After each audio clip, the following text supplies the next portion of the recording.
Hello, I'm your host, Leonard Duncan. Welcome to a new episode of ATV-TALK and Motorsports Podcast. Please join us every Tuesday at 5 p.m. Pacific Standard Time.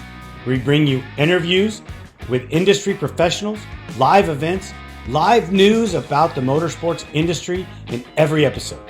Enjoy the show. Whether we are out riding with our friends and family or racing in extreme environments, we all need good tires. That's why I recommend GBC Power Sports Tires, a division of Greenball Corp. Their products, which include XC Master, Mini Master, and Groundbuster 3, are what leading professionals in the ATV-UTV industry are using. You can get your tires at greenballtires.com or find them on Instagram as GBC Tires for further inquiries.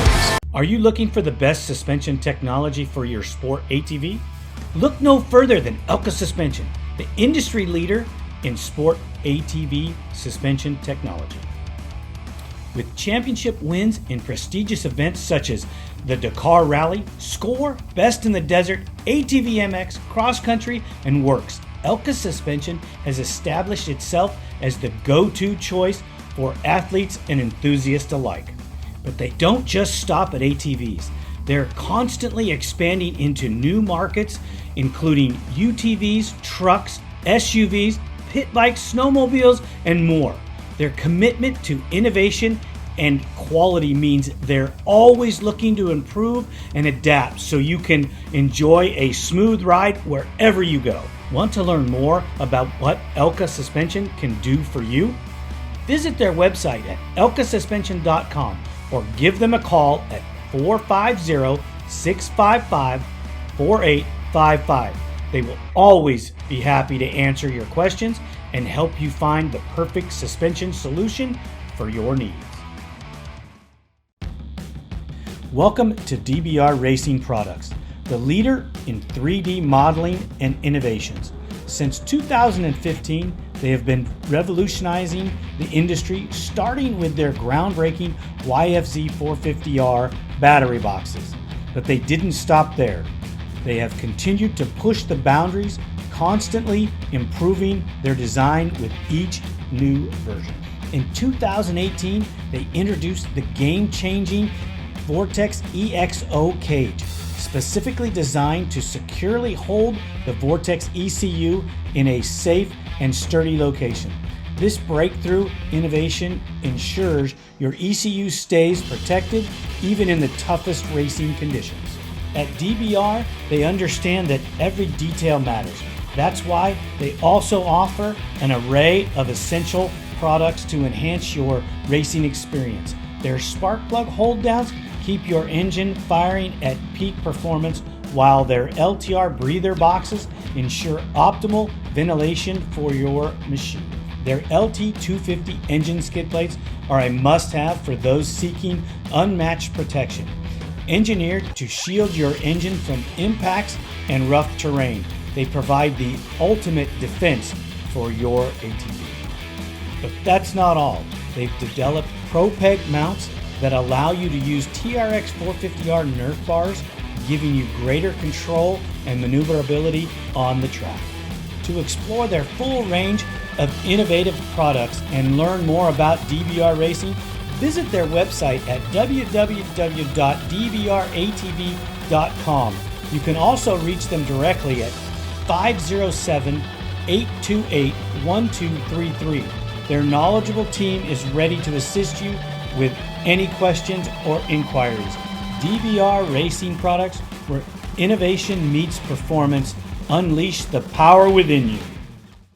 Adam McGill, welcome to ATV-TALK. How are you, sir? Doing all right. I know it's been kind of a pain in the ass trying to get connected, but like I said, I've got a few hours to kill, and I figured we'd get it done. I know that it is Christmas, but I didn't think anybody would be doing much after they fed their faces and laying on the couch. Well, my wife's Mexican, so we do most of our celebrating on Christmas Eve. So today we were watching movies and just killing time. So, nice. So it worked out. Oh, yeah, totally. Right off, Adam, like you said, it's Christmas, so Merry Christmas. And to everybody that listens to this, it'll come out in a few weeks. But, thank you so much for taking time. You have an amazing background, and not everybody knows it. Can we address some of that before we get into 250Rs? Yeah, we can. I think you're just pumping me full of crap so I can talk a lot more BS. But yeah, I mean, I've been around the block for a while. Yeah, you have. You've ridden multiple different machines. Right now, you're riding a Honda. We're going to change it up here a little bit. After 2024, Honda will not be able to be used in cross country unless I have read the rule mistakenly. Oh my goodness. So to clarify that was a rule that was set in place 2008, 2009, 10 range when all the manufacturers were involved building machines. So now I think the rule reads, it says it had to be a manufacturer produced machine, which means that it would open up the window to run Cannondales, Banshees, 250Rs, Blasters, anything that was produced by a manufacturer, we can run. I think it's how it's stated now. I've been asked that a lot, and I can tell you if it comes down to me having to run that machine, I'd quit. Okay. Well, I mean, that's a one way to clarify it. Yeah, I don't know. That's a whole subject I just don't want to go into, but I'm a ride red guy. I've rode Suzuki's. I've, not for the factory stuff. I've rode factory Can-Ams. I've rode factory KTMs. What else? I've rode some Cannondale stuff. I've rode, obviously the hybrid stuff. I've done a lot, and it's just, I think it's absolutely, it's saddening to know that there's only one player in the game. There's only one fish in the pond, and no competition's bad. Because if everybody's buying the one brand, then they don't need to really help anybody to keep the sport alive. And it really stinks. Oh, it does. It's horrible, especially for all of your builders. We're having to figure out ways to do other things. Granted, our company has a lot of history, and we do multiple different things. We're still doing Banshees, LT 500s, LT 250s. 250Rs, obviously, three-wheelers. So we have a wide range of things to do. But some of these modern-day companies, all they've ever worked on are YFC 450Rs. I know, man. It's not like I'm a big two-stroke enthusiast. I don't care what it is. It's really cool to me. And I've been to some races and, taking my two-strokes, and the kids would come up and be like, "What's that?" I'm like, "You've got to be shitting me. Like, are you for real?" It's like, this is like the pioneer of the ATV sport. Granted, you had Suzuki, you had Cali with the Scott A4, you had, the Banshee, the quad sport, the quad racers, you had all that stuff, right? But it's like the 250R is like the thing that you should know, and they don't. And it blows me away to think about it. And it's how many guys have no idea the history that's behind where we're at to where we got, where we're now. And it's mind-blowing. Well, part of the reason ATV-TALK started was because nobody knows history. Nobody knows how far back it goes. We start back to the US 90 in 1969. Yep. When the first Honda dealer shows were produced. Yep. 1969. Okay, yeah, I remember the James Bond riding around on 72 or 73 with the big balloon tires and stuff. I remember that, but I didn't know it went clear back to 69. That's when it started, was 69. 70 was really the kickoff. I believe that movie, I had it written down in my notes from way back, but I believe that movie came out in 71. That's what I was getting ready to say. I know it's an old one because I think it was a black and white film, wasn't it? Not quite that old. Are you sure? Adam, you're still a young guy. It's not that old. Yeah. I was a kid then, so yeah. Yeah, that is one machine I've never had. And I think it's just the fact that it's so hard to try to find one restored. I've just never dabbled in it. I've had some ATC 70s and things like that, but I've just never, that's what I've always kind of wanted, but just never wanted to undertake the task of trying to restore one or pay for one that's restored. They sold for what, under $1,000, and now they're 10 grand restored or something? They're way more than that restored because the tires alone are $4,000 a piece. If you can find it. Right. Yeah. And they have to be new, in good condition. You know. Yeah. Did you see Mike? VMS Mike is kind of reprinting or recreating some of that stuff with some of his restores. I seen there's a couple different companies that I've looked at that are making stuff because I'm in the middle of a restoration myself on something that's there's only one in the world. So a tiger cat? A tiger? No, there's only one. There's only one of these in the world. And the only I can't. It wouldn't. You don't have that Vor bike, do you? That Doug Roll did years ago. We're at 534. No, I do not. That would be cool. I have something that's from the 80s. I'd be curious. We will finish it this year and get it out there and let everybody see it. Good.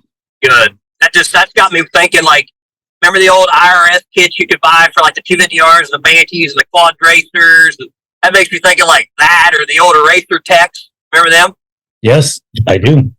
Like all that stuff. It's just like, shit. This is it never hit the show. It never hit the showroom floor, and I cannot, because this is going to publicize. I can't say it just yet. Yeah, don't worry about it. I'm sure it'll be cool when I get to see it.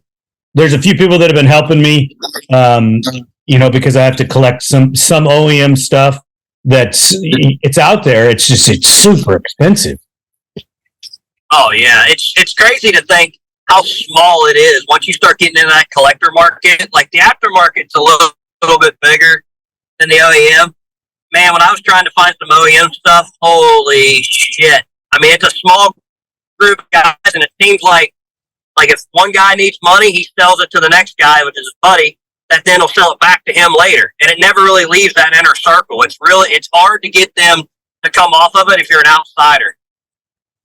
Correct. And I had to use some of my contacts and people that I know in that world to reach out to other people to even sell me the product. And they had to know what I was building before they would sell it to me. Yep, because they don't want you to scratch it or tear it up because it's like the last one ever. But it's like, I don't know. I mean, I do have some pretty cool stuff stashed away or had. I sold some things, but man, I enjoy riding them more than I do staring at the pieces. So I'd rather ride the machine and enjoy it than I would just look at it and enjoy it. I just did a story for Three Wheelers, and I was talking to Dave Wiley, who's the owner of ATC Addiction. Yep, Dave's a good dude. He has new 350X parts for his 350X that he keeps, and then he has aftermarket or used stuff that he puts on it to go ride it.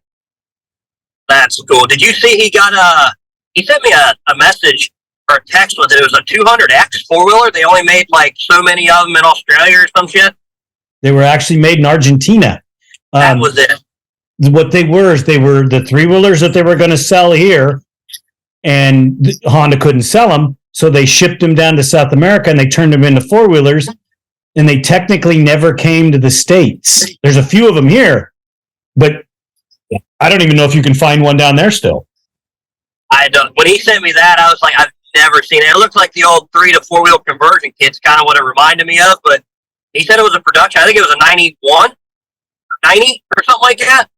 I think it's 80s vintage still. Is it? Yeah, 87, 88. That might have been an 89 200X version. He has one, and I asked him all about it. And he can't give all the specifics because technically it didn't come here through all the normal avenues. Yeah, he's a really cool dude. Actually, it reminds me, I need to follow up with him. I'm looking for a dated, there's an 8 of 87 tire I need. And dude, yeah. So he's the guy. He's got some stuff, and he knows some stuff about some of the factory things that I didn't even remember or acknowledge at the time, like tire size, the 24-inch tire versus the 23-inch tall tire. Yep, like the Otsu hand grooved or the H tracks or something that they did back in the day. I've only seen a couple of them, and it's just sad to think that all that stuff's going to be lost. And I've been doing it a long time, and I met a lot of good people. And to know that, like, the Mark Leggers, the Dan Fishers, the Doug Rolls, the Mike Walshes, all of those guys, when they're done, where's all that knowledge going to go? Because everybody's just bolting parts on now. Nobody's building, when I say nobody's building cool stuff, it's different. Like, all that was like, oh man, it's so badass, so different. Like, the wrist rester, it's so innovative. Nobody's ever going to be able to make anything better. It's like that day when it was super cool amp links. I mean, I don't know what the hell it did, but you had to have the damn thing. It didn't do anything. It didn't do anything, but you had to have it, especially on a Banshee, because why? I don't know, you just had to. Yeah, because it eliminated some chain issues that people were having because they didn't know how to work on their machine correctly. Yeah. It was a big nothing. Oh, that is too funny. Yep. Or you remember, I know the roof boost gets brought up a lot. It has to. Oh, I can't believe that we still sold those. Yeah, I see them every now and then. I'm just like, hell yeah. Because I remember looking through the catalog, and it was just, I mean, I never grew up really having much. We always had the best we could afford, never the best you could buy. And I remember looking through, like, the Dennis Kurtz and the dirt wheels and all that when I was a kid, and I wanted cheap horsepower, right? I didn't have anything, but I wanted cheap, and I was like, man, I could do a roof boost, and I could do a power wing or whatever, and do this, and do a quick shot, and oh my God, I have 6 more horsepower, and not even have to touch the motor. Dad's like, shit ain't worth nothing. You don't even be messing with that. I'm like, oh. So, needless to say, I've never owned a roof boost to this day, but I always think they're cool. You're making me laugh, brother. It's true because you owned one. I frickin' sold them. There you go. You owned a bunch of them. Hey, I remember selling reed spacers, and now you couldn't get me to sell you a reed spacer to save my life. I don't know what the hype of that was. It's something about putting the reeds further away from the piston to make the fuel tumble more or something like that, right? It's supposed to generate more bottom end power. Yeah, which I don't think it does shit. It doesn't do. It technically it slows the machine down.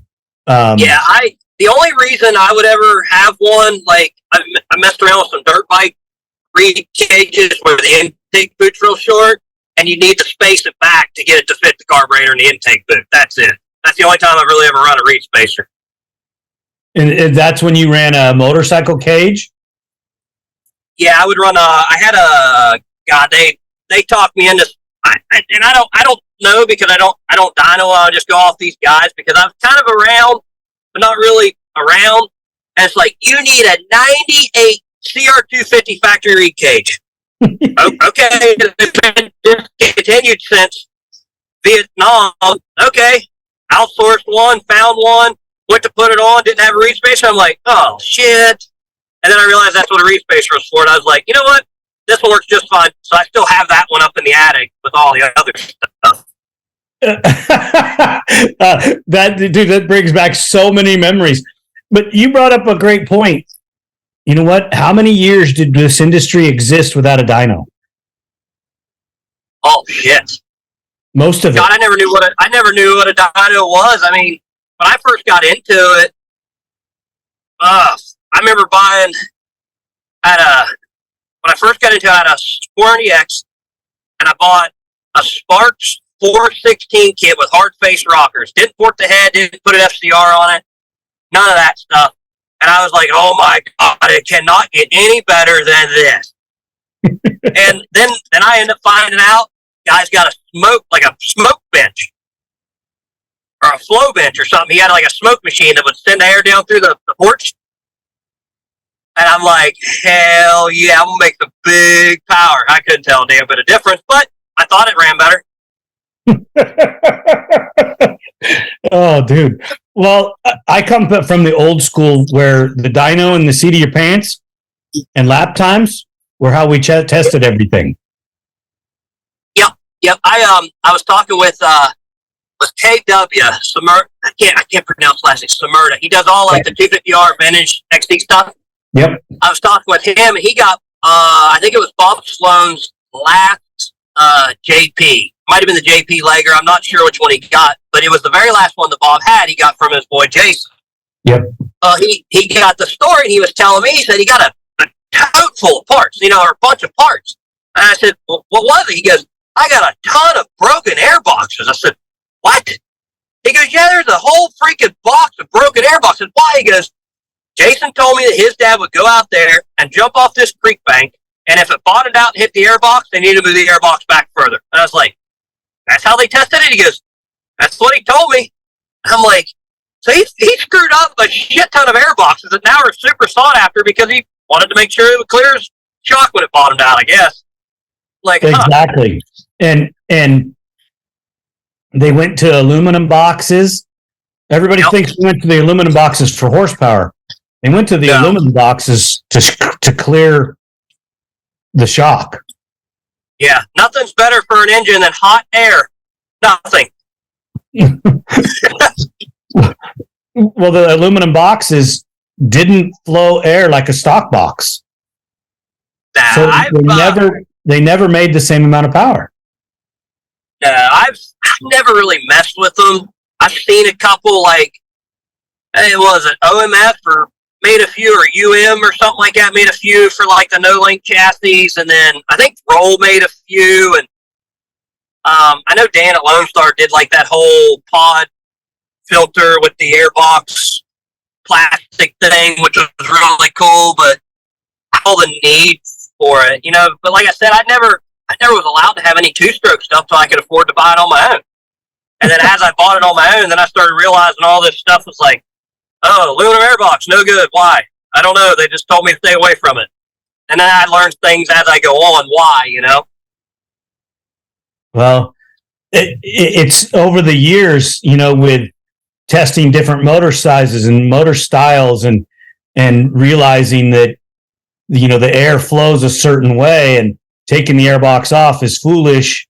Running an aluminum airbox is okay, but it doesn't make as much power. And you put the stock airbox back on there, and it makes more power. Yep. One of my my Lobo, actually, I have that has a PC 2305 on it.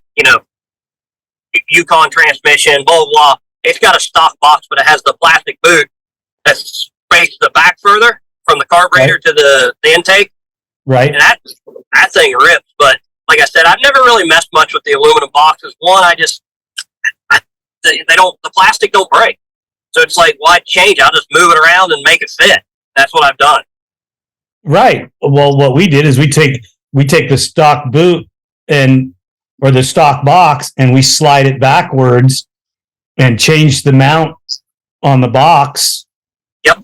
To mount farther back, and make an extension piece to go from the front of the box or the front of the boot to a piece of radiator hose, oval it so it fits between the shock, because your aftermarket shocks are bigger around than your stock shock. Yep, and they rub the boot, shape it, and do all kinds of good stuff, don't they? Well, if you oval it, it changes the dimension, even though it still keeps it round. Yeah. It's the same size, it's just oval now, and you have the room for the shock. That sequence is going to cost everybody $120. So just send money, please. Yeah, yeah. I remember taking when I did my first build, I took and heated up the 86 intake boots, the one that everybody wants because it doesn't have that like resonator chamber. Yep. So I got one that was like super pliable and mint. And I'm like, oh my god, yeah, I can't wait. And I had D Mancheck at Rage do that motor for me. So port matched the cases, did a spacer plate, long rod, blah blah, all this stuff. And he's like, I want a 41 mil carb on that. And I said, why? He goes, because you want it to rip, right? And I said, yeah. So we stuffed a big old 41 on it. I had to take a beer bottle. I had to heat that thing up with a heat gun, and then stuffed a beer bottle in a like mint 86 boot that's obviously unobtainable now. And I'm like, oh my god! And it took it. It stretched out. I got it right on that 41, and it seems to be fine. But it just does touch the shock now, where I had to swell it out and make everything fit. Right. But all of this stuff is what we lived on for so long. It's amazing. I would love to be back in them days and just like what was the Grand Prix back in the day that Works Racing did where they did the mud jump, the something Grand Prix they called it. Adelano. That's it. And I'll never forget seeing like the Doug Eichners and Jeremy Shells and all them guys doing that jump over that mud hole they built and just being like, oh my god, look at them two-stroke. And they land and their arms are all tucked up in the fenders. And I was like, I got to get me one of them, Dad. I've never had one until I could buy one on my own. So, if you could race a two-stroke in the woods, would you? That's always a double-edged sword. Yes, absolutely, I would. It's hard because it's different. The times have changed so much, and going from like where it was at with the the two-stroke when I started to the production, the pro production days, and then to now it's just all production stuff. I don't know if it would hold up. I really don't. The tracks are faster. They're rougher than they've ever been. I've never, like when I first got into it, it got rough, but it never got this rough. I mean, I think you would beat the bike to pieces. I don't think the way you'd have to run it. I don't think you could keep it. You might prove me wrong, but I don't think it'd stay together at a pro level. I don't think it would stay together for 2 hours. You don't think that your Lobo? Oh, now shit. Now you're talking down a whole nother avenue because we're not allowed to run it. Can't run it. Gotta be production. Gotta be production. So a stock 250R frame. No, hell no. Break that thing in pieces. Yeah, it would break the frame in half. Yeah, but you get some nice Lone Star DC4 components on it. Do an 86 linkage on the back with some custom axis shocks, Oakmore tires, and tire blocks. You on to the races, baby. Well, can what's the rule for changing the stock frame? Can you change the rear shock location? No. So right now, and this is just all what we've been discussing. As of right now, nothing has been changed. So I've been pushing for. I don't want a hybrid. In a sense of, I don't want a dirt bike motor and a four-wheeler chassis. I can't ride my TRX motor now as hard as what it can be ridden because I just can't hang on to it. I want to do like they did with the two-strokes and take an ATV motor and put a better ATV chassis under the ATV motor is what I'm wanting to do. And Lone Star makes a chassis. I've been running them now a couple years, regionally, practicing on them. The fitment's nice. You don't really, there are a few things that are different, but everything is stock. It's OEM geometry. So nothing changes. So I'm trying to push that into the rules to give the guys an avenue for a chassis that will outlast the stock one, as well as be lighter than what we're running now with all the gusseting we got to do to get it to survive. Right. What do you think is going to happen with engine cases and transmissions that are going to become non-existent? somebody will make them out of billet, just like, what is it? Dave Moore's making billet cases for the 250Rs. There's already companies making the transmissions. Nova, I think, makes a tranny. You can buy cranks. You can get aftermarket cylinders.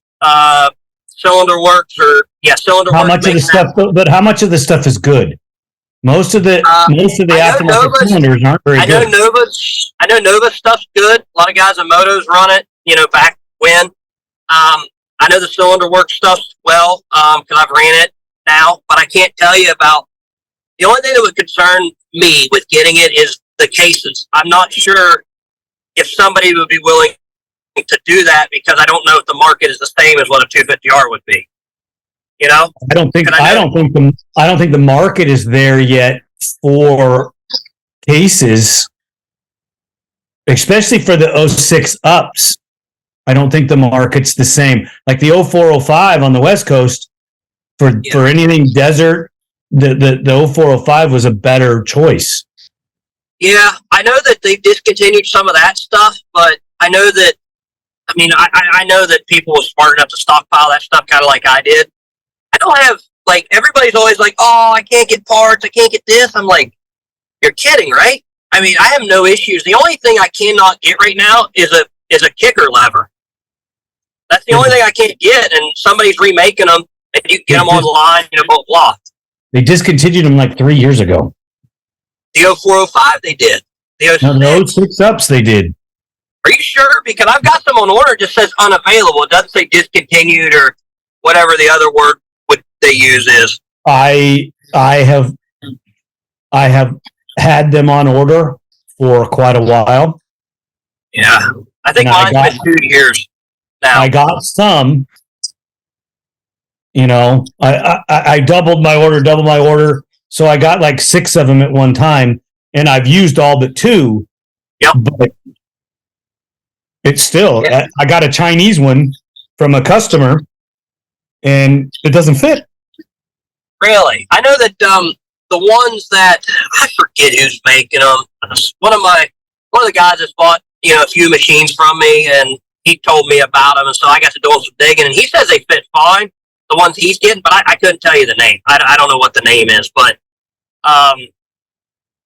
for example, this it's weird because they supposedly discontinued the rubbers that go in the subframe, the isolators for the exhaust. Right. I left them on order. I was like, you know what? Let's try it. Let me order 10 of them. I got 10 this week or last week. So I don't know if they just do batches of them. I don't know. I don't know because they told me, and I don't know how much of it's true.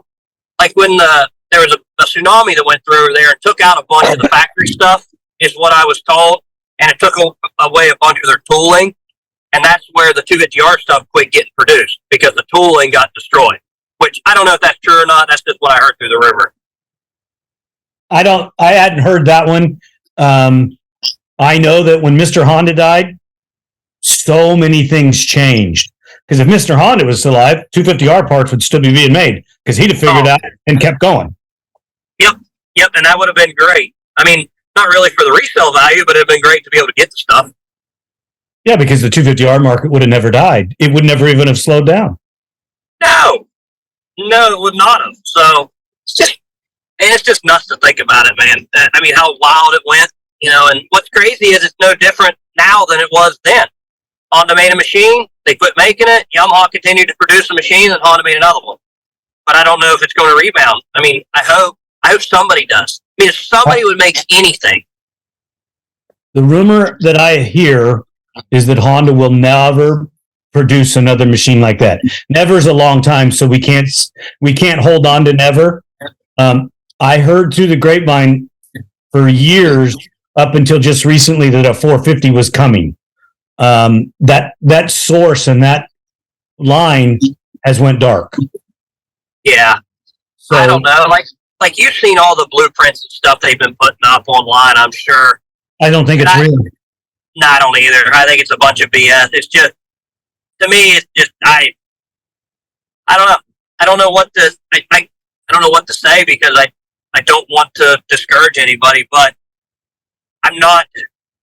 It's hard to push people that want to race into a machine that's been unavailable for 10 years. Make sense? Yep, totally. So it's hard. I got a garage full of TRX 450Rs. Me too. Yeah. Me too. Granted, mine are all in pieces, but still, I got it. Yeah, it's there. My dad asked me the other day. I ordered a carburetor, and I mean, I can't tell you the number, but we've got enough. And Dad's like, "Why'd you order another carburetor?" I said, "Cause I had to put a new one on my race bike." "Why'd you order another one? We got this many left." And I'm like, because eventually one day somebody's going to need a carburetor, and I'll have it. You know, it's like if I take something out of stock, I reorder. You don't have to answer this. Do you have the motorcycle versions or the ATV versions? I'm an ATV version guy. Okay. I have a box of those that are all reconditionable and sellable. So that's not a problem for me. I put them together. I only run race gas through them and test them and put them on the shelf. Yeah, I like the ATV one. I send them, like I said, Rage does my motors, Rage ATV, D-Man check out of Texas. And I like with the dirt bike stuff, the TPS sensor is different, like the plug. I don't even use it. See, I like it because it changes the timing down low and it makes the bike snappier off the bottom. For me, on the TRX, the 06 but I know that the 08 dirt bike carb is like a 41 mil or something. Yeah, it's the 07. Yeah, so there's one year I know it was bigger than blah, but it changes the curve down low. And I mean, I don't want to tell you all the secrets, but it definitely makes, to me, it gives it more snap off the bottom. You know what? We all have our own little theories to it, and you're not wrong. But I never have found in any of the things that I've ever done and built a desire to have that connected because I could never get it to tell me enough of a difference to justify it. Yeah, and maybe it's because it's the West Coast and East Coast thing, but I like unplugging it, plugging it in. I could tell a difference, but I've been doing it 20 some years now. But for somebody else to do it, it doesn't change the peak number on the dyno or as far as the way it feels. It just changes the way, to me, the way it comes on. And if you run it, you run it. If you don't, you don't. It's like running 3 pounds of air in the tire versus 4. You're not wrong either way you do it. It's just what you prefer. Right. And I think there is a huge difference as I'm learning, since I started the show, I get to talk to more and more and more people. And it broadens your view of certain things and the off-air conversations that I have with people about building and developing and the things that they're doing or have done and the things that I've done. Yeah. It's awesome because it's broadened my view of a couple items that I would never have used before. Mm-hmm. I wouldn't probably use them on the West Coast because I still don't think that they're a West Coast environment thing. But I can see, based on the little bit of testing I've got to do, how your East Coast needs and your West Coast needs are not even on the same planet. No. I mean, I went out. I've done Vegas to Reno. I mean, that's about the only I compare it to. I did a works race in 2000. I think it was 10, but it was up in Washington. So it was kind of a woodsy race. The works deal they had up there. Remember that one? Yep.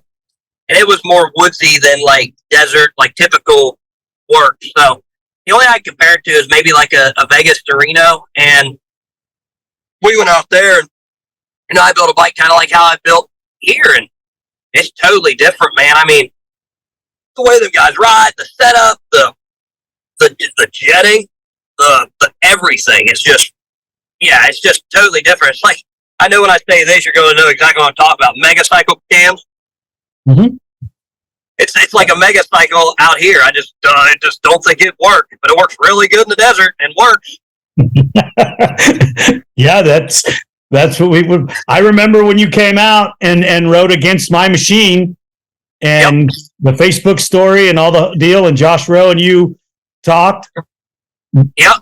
I remember leaving. We were loaded up and leaving when you guys were pulling in.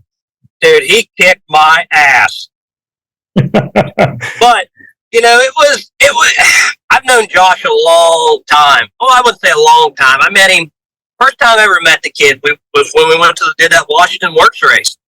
Right. And him and his dad and his mom and Rhino. I think his buddy's name was Rhino. And I was young then. And they invited me in. We ate spaghetti, played MX ATV, reflexers, and just had a blast. And I giggle because he gets that laugh and he turns and looks at you real slow. I'll never forget that look. Now he's a dad. He's doing all that stuff with Matlock and stuff. But it was really cool for us to click like that. And when I come out and do that stuff, 90% of the time I am going to get my ass kicked. But I sure do like to have a good time doing it. And, right. and when I took off, I'm like, oh, yeah, ain't nobody catching me. I'm going so fast. He drove around me like I was on Jackson. I was like, holy shit. And I was in the dust.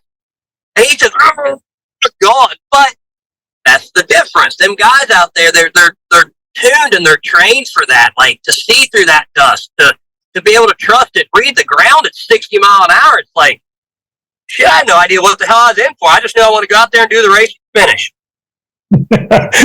Yeah, that we had a good day that day, and that, I'm sure you know what I'm talking about here. You have machines that you've built in your life that left an impact on you.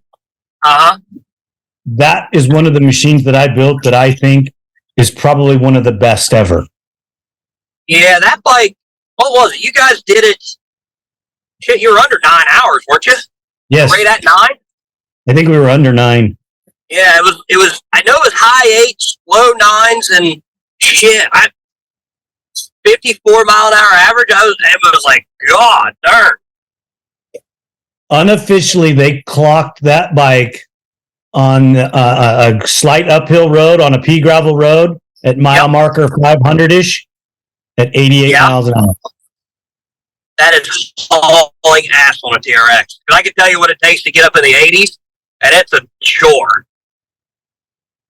Yeah. So, that's ripping. That is hauling some serious ass.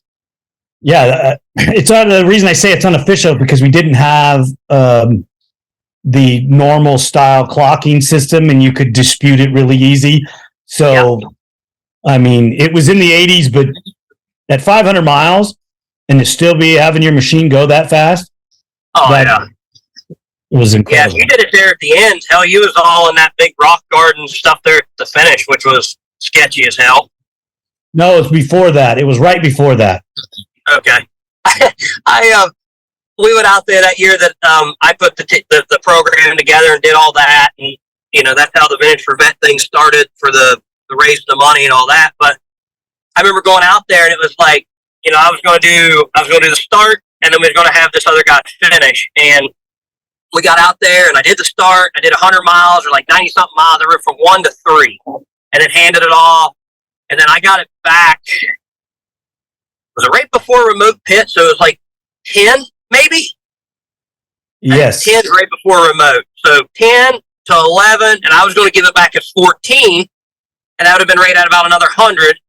And then, because that year was 5:30, and then I was going to give it to the last guy to do like the last 42 miles or whatever it was, right? I ended up getting to the last pit. I outran the guys that had the rider, outran them there. My best friend still this day, he filled me up, pulled the jug out, said, "I see you at the finish, buddy. Good luck." And I'm like, "Where are they?" He goes, "You beat them. Go." And I'm like, "Oh, shit."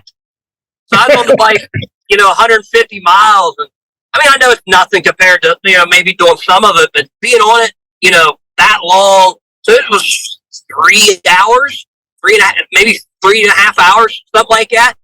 I got done, and it was like, I don't want to talk to anybody. I don't want to see nobody. I don't want to answer any questions. I am smoked. My brain is fried. My body, I'm smoked. I remember it took me like 30 minutes to get a peanut butter and jelly, and it got stale before I got it in. Oh, that's too funny. That is too funny. Yeah, it's like going to PDV and doing that race. That's a mental drain. How many times have you got to go there? I went to PDV 8, 9, 13, and 14. So 4 times. Oh, nice. Yeah, never won it. We got beat.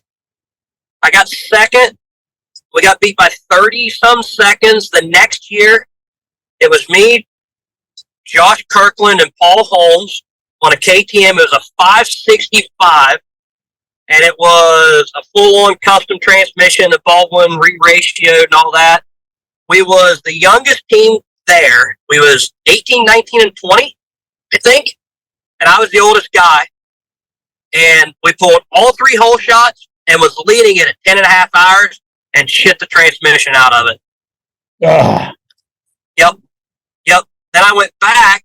I took a couple years off just because of, it's 5,000 miles. It's not, plus it's either a 2-hour drive or an hour and a half drive from Lyon, and then it's a 5-hour drive from Paris down there, plus food. It's just it's an exhausting event to do from the U.S. And I went over and met a guy by the name of Terry Verstappen. I think how you say his last name.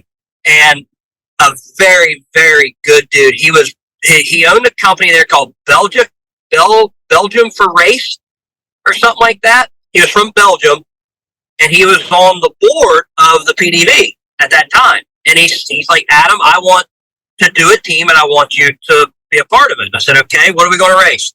And that's right when Walsh was doing the CRF hybrids. Right. Like the first year for like the Suzuki style chassis. And we went over there, and, I was shipping, lights from here and graphics and whatever he needed that he couldn't get over there. I was gathering up here and sending, and got over there. And the bike it was a dirt bike motor, and it was a kickstart, and it kickstarted backwards. We qualified second. And I will say that every year I've been there, I've never qualified outside of the top 2. But Frenchie beat us there on qualifying that year, I think. And Jeremy Warnia, remember him? Yes. He beat us on qualifying. I think he beat me by about like a second and a half or 2 seconds. And, the lap time then was like, it was like a 3. They slowed it down to like a 3:30, 3:40 at that time. Okay. So, we did that, and I never pulled a hole shot because it kicked backwards. But we got, I forget, we were struggling most of the day with the bike didn't have enough power on the stator to run the light. So when you flipped the stator, you had to have the bike pinned wide open. Well, you're not allowed to have the bike running in the pits. So it was a mess. So, that year I had Holmes because he was from England, and I had Hedrick fly out with me. Not wanting to get like super in depth with it. I missed my flight by 24 hours because I thought it was the next day, blah, blah, blah. I ended up getting over there a day late, but I got there. Yeah, just don't worry about it. But yes, I kind of screwed up, wrote my ticket wrong. But I got over there, and, we raced the day session, which was a 3-hour day, then it was a 2-hour break, and then a 5-hour night. And I rode the bike in the morning in the first session, and I gave it over to, I can't remember if Holmes or Hedrick, one or the other, gave it to them, and then the bike went to impound, right? And we're starting to have a little bit of issues with it because we didn't get to put a lot of time on it. The bike was built over there, so yada, yada. I get on the bike, I can't remember if Holmes started, and I love Holmes to death. He's if he'd call, I'd still talk to him this day, but he's very picky. And, the bars were different. This was he had to have a twist throttle, all this stuff. So we tried to make it work. Not everybody's going to like what everybody likes, just how it is. And he rode it for like an hour going into the dark, went to flip the lights on, the lights flickered, he flipped them off and brought it in. He's like, I'm not going to ride it because the lights won't stay on, blah, blah, blah. So I look, at this time, Joel's not even dressed. So I get on it. I'm like, I'll go out there and I'll run 2 hours. And Joel, you can finish it up. Okay. So I go run my time. They bring me in, and Joel's not dressed. And I'm like, Joel, what are you doing? He goes, I'm colorblind. And I said, okay. And I have to piss. I don't understand what we're doing. He goes, I can't see the shadows or the holes in the ground. I'm like, you think you would have told me that before you flew 5,000 miles to this race? So guess what? Back on the floor I go for another 2 hours. I was so freaking pissed and upset. They had to pick me up off the quad. I could not get up off of it because the speed's there, roughly 60 miles an hour for 2 hours, and then you have to pull in to get fuel. The goal is you got to stay out there 2 hours, blah, blah, blah, right? Right. I remember shutting that fooler off and looking at them and said, if you want me to ride that fooler tomorrow, I will break your neck. I am not getting on that four-wheeler tomorrow. You guys have got to figure this shit out. And we ended up, the crank actually spun. We were supposed to have a weld-intruded crank, told it was, and the load spun on the crank and locked the motor up. Ah. Yeah, so that was a good one. That was a big learning experience for me, and then the next year, we went over and was eighth coming into the last session, and it rained. I mean, it rained. And I'm like, and I had Rastrelli and Upperman was there, and Baldwin built the bike here, and we shipped it over. And they's like, oh, you're an XC guy, you go out there and ride. And I'm like, oh, God damn it, I don't want to do this shit. It's muddy. You know what? I'm like, piss on it. We'll do it. So I did, got us into the top three. They red flagged the race because it was dangerous, called the race because we was making up time and called it on the last session. So we ended up eighth. Oh, so you wrote all that, got it in the third, and then they call it. They call it. And this is what's really shitty. Not a lot of people know about this. And it's, I would love to go back, but I don't ever see myself going back due to my age and all that. An official came up to me and said something to me, and we still had Terry involved in the program then, right? He was our translator. He was part of the board. You know, he was all a part of that. She come up and said something to me and left. And I said, Terry, what did she say? He goes, Adam, I don't want to tell you. I said, Terry, just tell me. He goes, she said you will never win this race, is what she told me. So that was a tough one to swallow, to have an official come up and tell me that I will never win this race. And I haven't to this day. And I mean, like I said, I've been close, but never had a chance to win it. Well, you know why, right? Because we're American. Right, because the Americans have already won it 8 or 9 times, and they're pissed. Yep. And an American holds the winning record of 7 times. Yeah. Now, was that Eichner? Was that Eichner and the Duncan stuff? The gold Banshees and shit? Yep. Oh, hell yeah. ATV World Banshees, baby. Yep. That was cool. Lauren, my brother, and Martin Fletcher. Yeah. Put that whole program together every year. That's so damn cool. Yeah. That's so cool. Yeah. The last time I was there was still one of them running around. I don't know if it was one of the old ones or not, but man, there was nothing better than that thing coming down the front stretch. I was just like, God, if that don't get you freaking excited. Dude, those bikes were so thought through the way they were built. Yeah. I think they lost the race twice due to cooling system failures with minutes to go in the race. Yeah. Now answer this question for me. Did you guys run 530 chains on them? They ran 620 chains on them. Oh, Jesus Christ. They were motorcycle chains where they would run custom sprockets front and rear. Yep, I remember seeing pictures and being like, oh my God, look at that chain. But they probably never stretched. They never broke. Never had an issue with them. They ran dual caliper fronts where they would add another set of Banshee calipers in the front so that it would have better braking and the pads would not wear out as fast. Yep. And they would change to a motorcycle rear caliper so that the pads wouldn't wear on that. Because the first year we won in 93, we had to change brake pads in the middle of the race. Yep. And change tires. And they didn't want to do that anymore. Like square little matchbox looking things. Yep. And they didn't want to have to do that anymore. So they came up with a different brake system and custom lines for it to made everything up. I still have I still have the line kit and some of the pieces. I don't have the spindles any longer. At least I don't think I do. Now, didn't towards the end they run Behringers or something, or was that still street bike calipers or something they were running? I believe they were switching over to the Behringer stuff.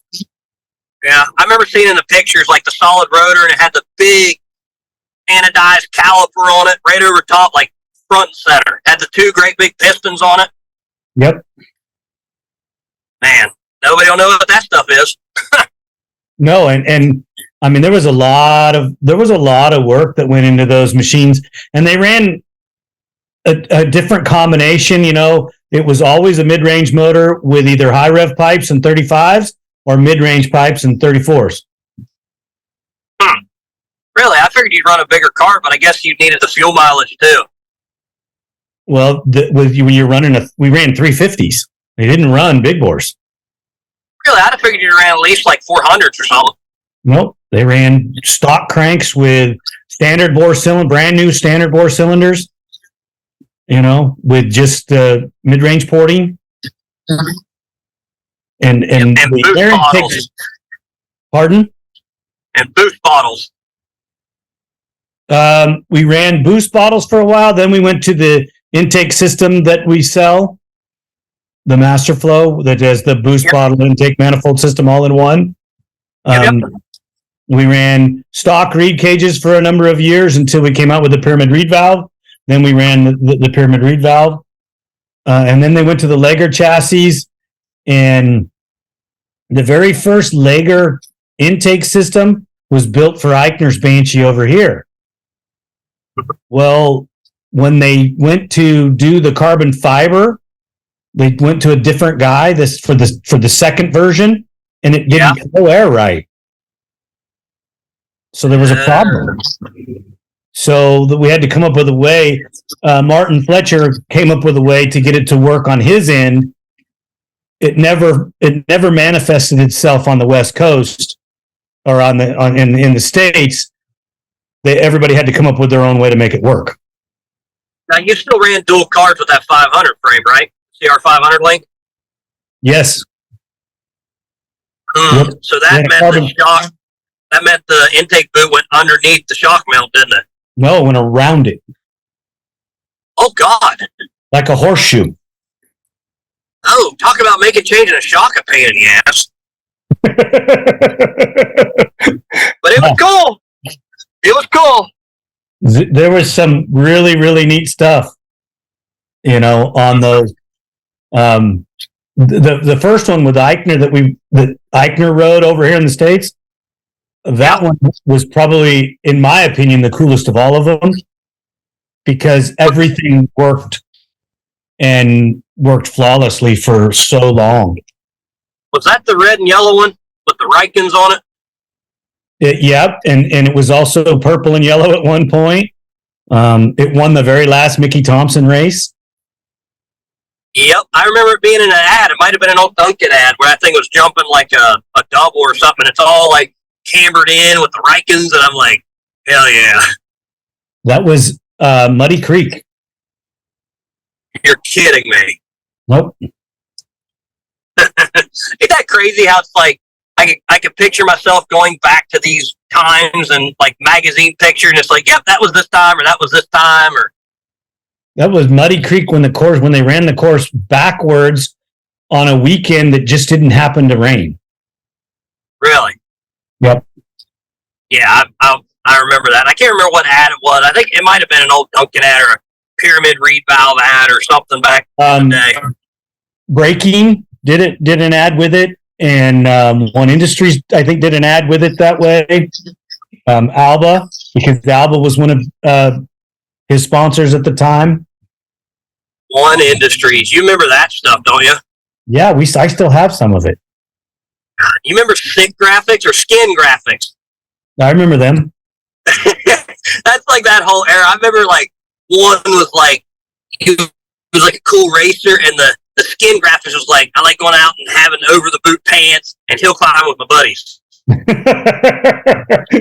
Or the helmets back in the day that were like, had the fins and they're great big, huge fishbowl looking things.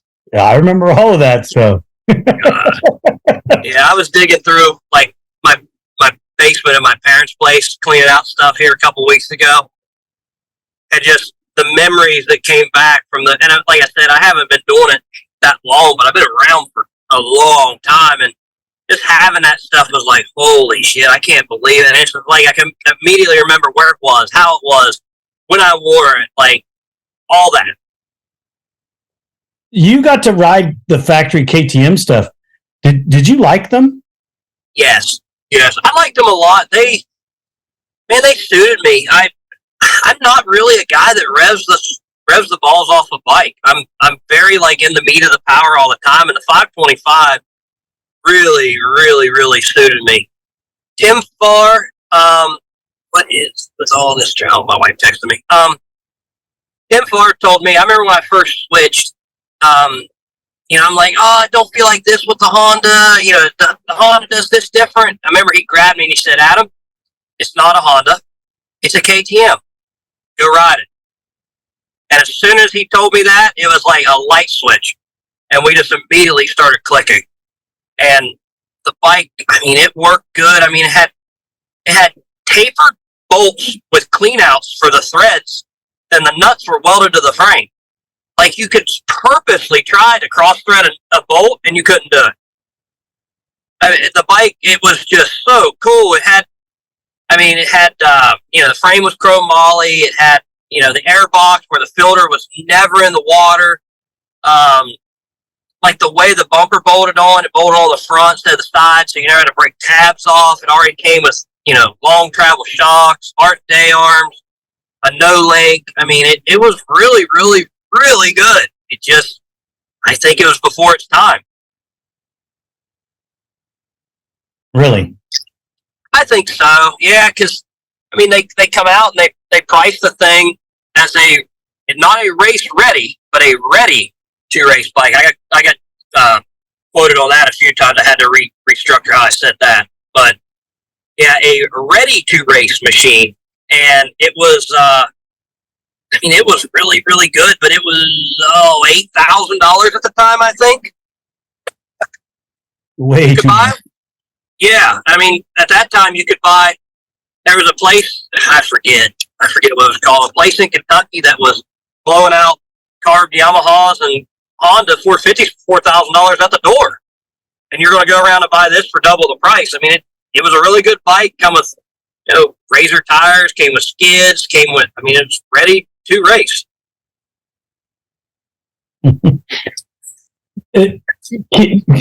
Shane Hitt was really high on it, and Eichner has a KTM quad that he rides. Yeah, that's cool. And I personally, I am not an orange fan at all. Oh man, I liked them. There's other bikes that suited me, but it was just. I'm very thankful, and it was an awesome stepping stone. And I got my first win on one. My first factory ride. I don't know where I'd be if it wasn't for them and Shane and Tim and Mark and Sam, which was my mechanic then. With all them guys, and that's kind of how I became the racer. I wouldn't say a punk, but I had earrings and I had highlighted tips. I had puka shell necklaces, for Christ's sakes, and that was cool. But I'd learned and I evolved from that into more of a professional racer. Not so much of a spokesperson like I am now, but more of a racer. So that being said, switching gears on you, you help develop young riders. Yes. And do you have a school, or is it just as you meet certain people, you start to develop them that way? So I started Mafia U, which is just like a riding school that I would put on every now and then, and started getting involved with like that. And it was early on. I really didn't know what the hell I was doing. At that time, it was kind of like do what I do, and I'll try to explain it. But as I got older, I started going from the school atmosphere to more of a private lesson. So a one-on-one or like 2 or 3 or something like that. That's more, I don't want to make it sound weird, like intimate, but more personable lesson. And with that, it made it so much better. And I could, I have a 2-hour minimum with that, and then if we can go over, if they feel okay, then we'll go over. But 2 hours is always a minimum. And I can do so much in that 2 hours with them. And it's not necessarily that I resonate to a kid or resonate to here, but there are some kids that really stick out in my mind. But there's also a lot that I've worked with that I've never seen again. So I'm not necessarily just, focusing and finding these. I offer a service, and that service is teaching your kid to be a better rider, a faster rider, and a safer rider.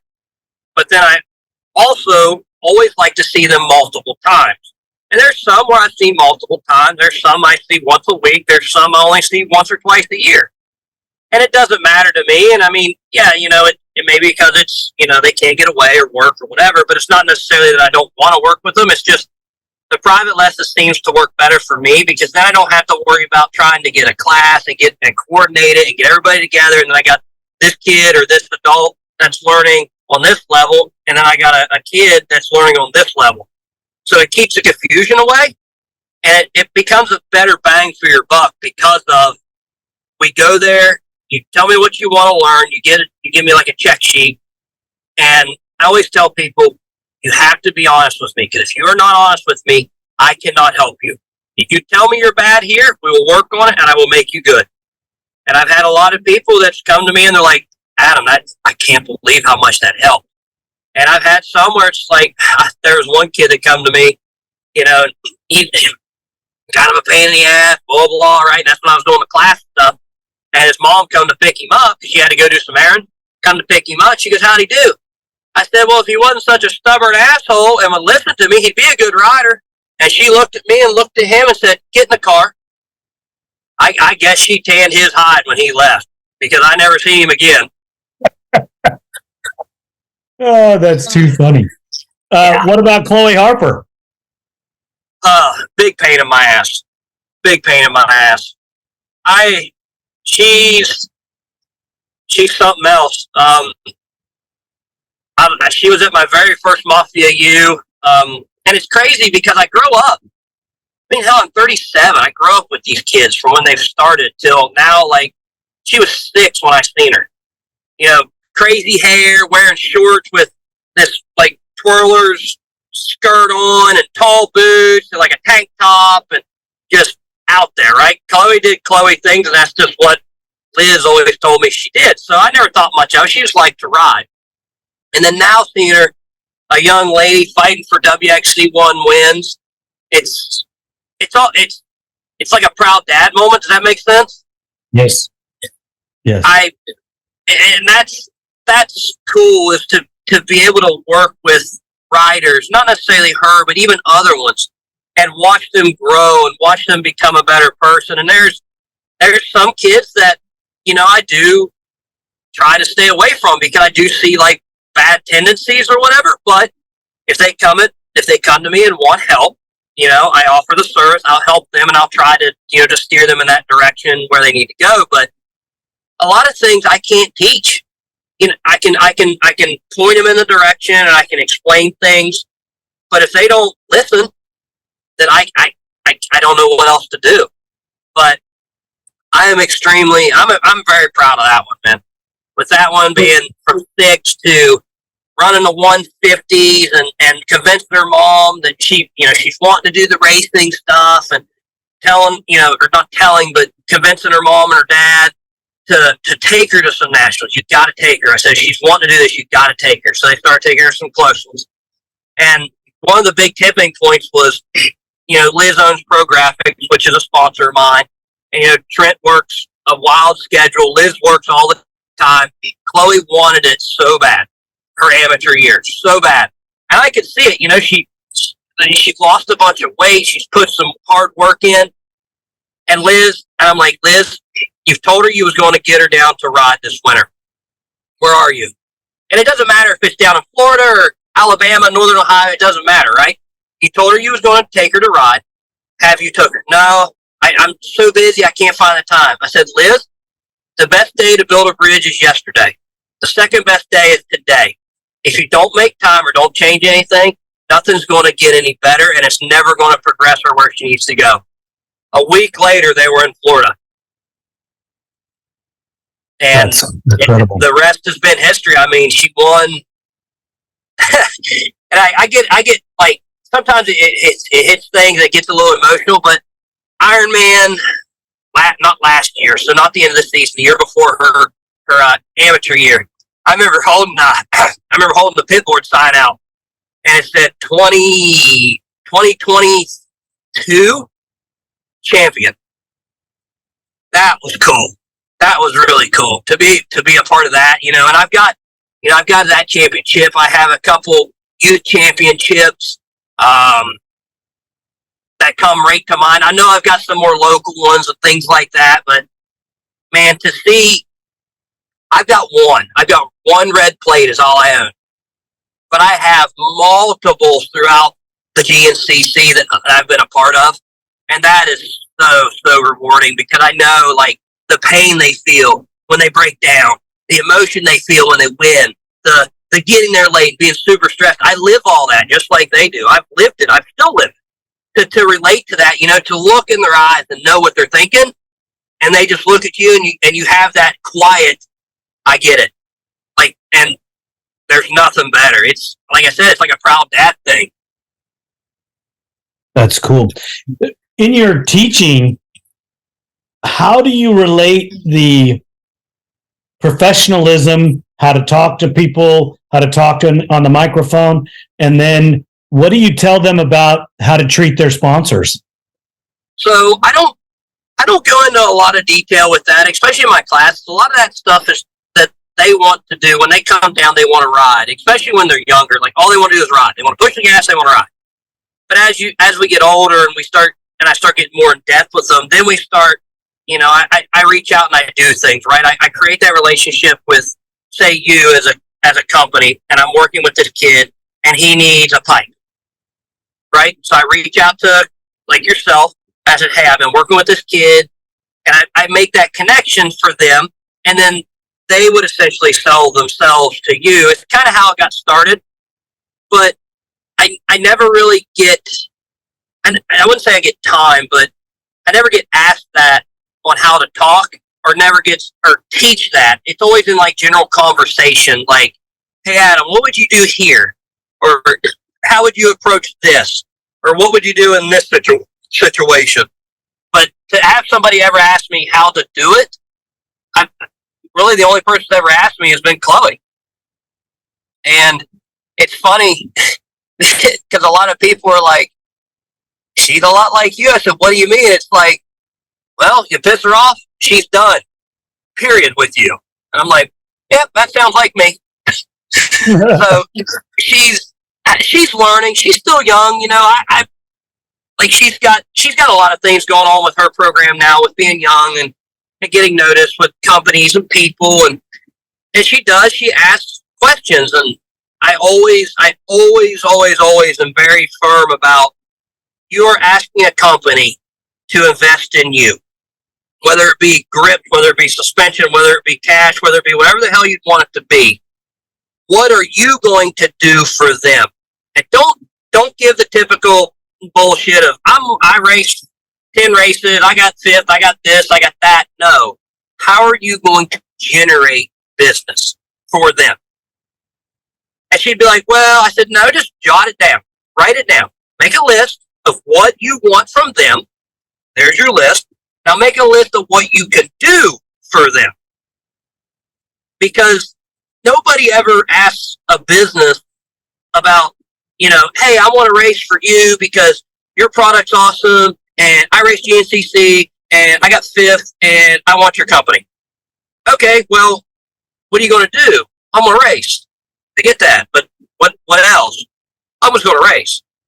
Well, that then dictates the value of what that person's worth. And I mean, I grew up, racing and all that stuff early on, where it was a magazine, and the magazine was produced, it was sold every month, right?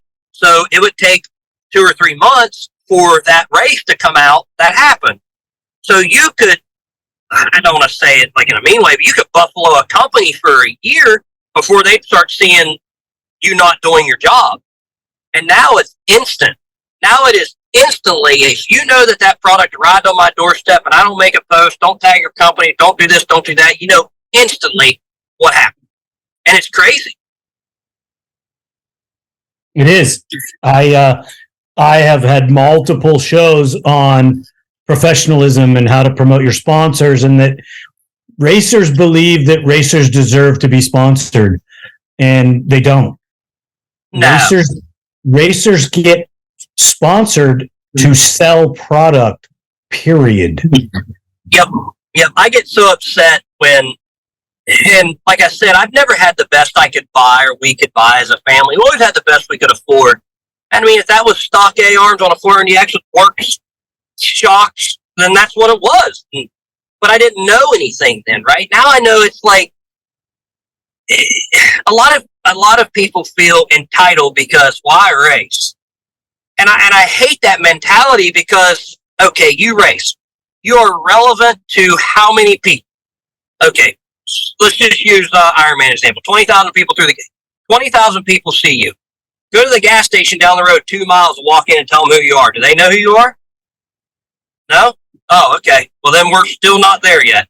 But yet, you know, Dale Earnhardt walks into a gas station. People don't know who he is, right?